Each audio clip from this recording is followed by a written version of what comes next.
settlement end because I think in many ways the committee's hands were tied in not being able to call people as witnesses or to use subpoena powers, that may be an option in the future.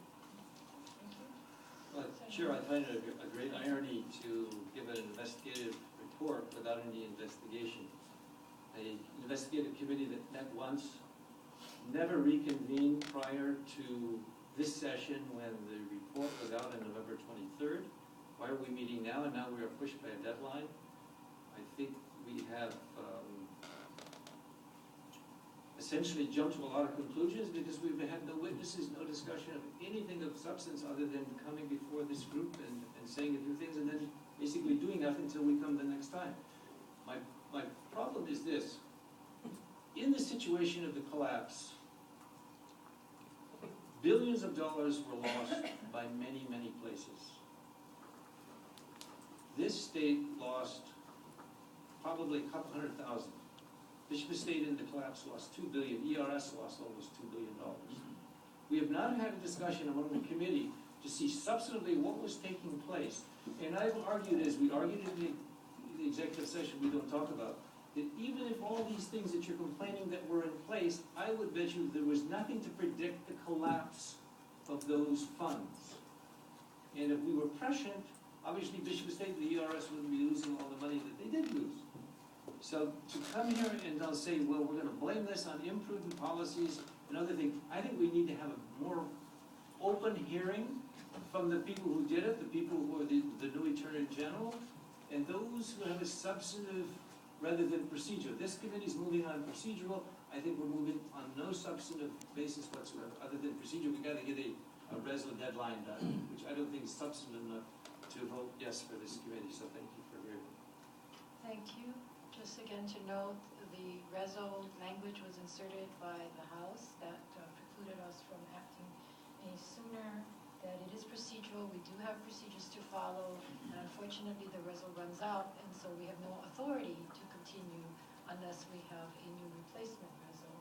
Also, I believe that the small investors and municipalities did not lose any money, that in fact their investment advisors, whoever their brokers were, did in fact make them whole. We were one of the few that because we had so much, we didn't, and I don't necessarily believe that this committee is looking at the fall of SLARS, but versus the investment policy, and our policy in state law says that all investments, the first thing to look at is safety, the second is liquidity, and then the third is yield. And that there are evidence that we talked with during the hearings that these were things that were not done in that order. And I believe that had we did that, that we may not have had $1 billion in this SLARS. But having said that, the report is very general because we recognize that we were hamstringed and that we are just making a report so that we can move on and see whether or not we need to continue. Chairman, to your retort. We never got an accounting of the amount of money we made actually off of this high yield, high risk investment. We talked about getting caught when it fell down. As I said, the big boys didn't know when the economy was going to collapse. But the amount of monies that were in there because they were a gravy train. And the amount of, I think when you say we're jeopardizing the money that we have probably have dissipated over the period of 100,000, 200,000, look at that in the bigger picture of what was taking place. And those who said verbally that they were verbally doing what you said was not being followed properly. But I still contend that anybody, unless they're prescient, could never know or have predicted the collapse of this national as well as global economic disaster. And there's 33 other states. We're not the only state. We may have been one of the bigger players, but we were not the only state in this ballgame. Everybody and their uncle was in on it, and we just got caught holding the bag at the end. Thank you. Any further discussion? I think there is a significant difference between investment of public funds and private investments, particularly not only losses, but also scams that were uncovered. I think we have a higher standard.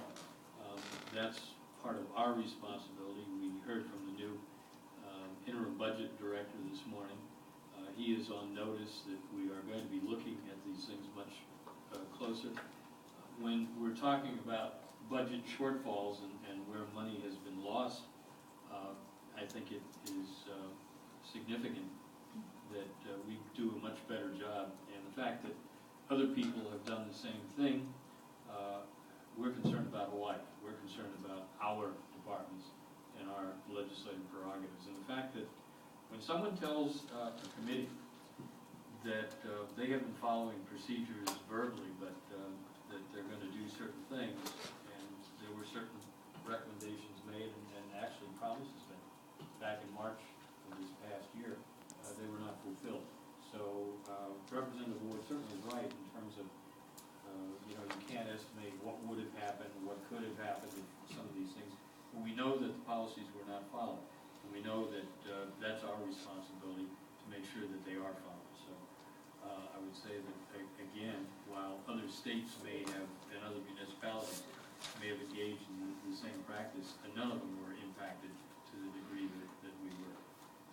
Madam Chair, if we would have had an investigation, we would have known whether what you just said is true or not.